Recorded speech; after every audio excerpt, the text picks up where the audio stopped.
প্রায় 2 বছর হয়ে গেছে আমি আমার চুলে কালার করি না, তাই ভাবলাম আজকে অল্প কালার করেই নিই, কারণ আমার চুলের আগাগুলো ফেটে গেছে আর চুলগুলো অল্প লাল লাল হয়ে গেছে। তো বন্ধুরা দেখো, আমার তো একটাই হবে না, তার জন্য আমি দুটো নিয়ে নিয়েছি। এই দুটো আজকে আমি মিক্স করে আমার চুলে লাগাবো। তোমরা দেখতে থাকো আমি এটা কেমন করে লাগাই, ঠিক আছে? এটা এখন আমি আনবক্স করে নিচ্ছি। এটা থেকে একটা লিকুইড বের হলো, তারপরে একটা ক্রিমের মতো একটা বের হলো, আর এটা কাগজ, এটাতে লেখা আছে মানে কোন নিয়মে লাগাতে হবে। এটা পড়ার আমার দরকার নেই, কারণ আমি পেহেলে সে এক্সপার্ট।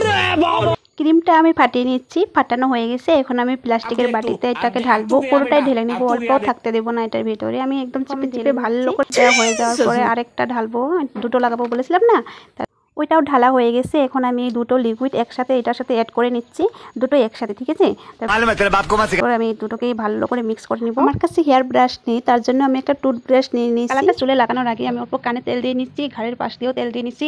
তোমরা পারলে ভেসলিনও দিতে পারো, এখন তো গরমের দিন ভেসলিন ছিল না, তার জন্য আমি তেলই লাগিয়ে নিচ্ছি। দেখো এই পেপারটার ভিতরে কি কি আছে। এটার ভিতরে একটা কন্ডিশনার ছিল আর দুটো হ্যান্ড কভার ছিল। এই দুটো হ্যান্ড কভার আমি এখন লাগিয়ে নিব। লাগিয়ে নেওয়ার পরে তারপরে দেখো চুলে কালার লাগাবো। খুবই ভালো হয়েছে এই দুটো হ্যান্ড কভার থাকার জন্য। এটা মিক্স করাও হয়ে গেছে। এখন আমি আমার চুলে আমি লাগিয়ে নিচ্ছি। এটা খুবই সাবধানে লাগাতে হবে, তো দেখো আমি খুবই সাবধানে লাগিয়ে নিচ্ছি।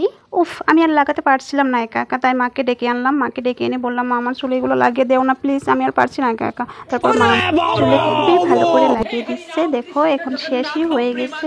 এখন চুলের আগাতেও ভালো করে লাগিয়ে দিচ্ছে মা। বাচ্চা হয়ে গেছে। এখন আমি হ্যান্ড কভারটা পরে নিয়েছি আমার হাতে, তারপর আমি ভালো করে মিক্স করে নিয়েছি। এখন আমি 1 ঘন্টা আমার চুলগুলোকে শুকোতে দিব, তারপর ধুয়ে নিব। কোনো শ্যাম্পু ইউজ করব না, শ্যাম্পু ইউজ করলে কালারটা ভালো করে বসবে না। इसकी गारंटी मैं नहीं दे सकता। ফাইনালি রেজাল্টটা খুবই ভালো এসেছে, চুলগুলো কালারও হয়ে গেছে আর খুবই সিল্কি হয়ে গেছে।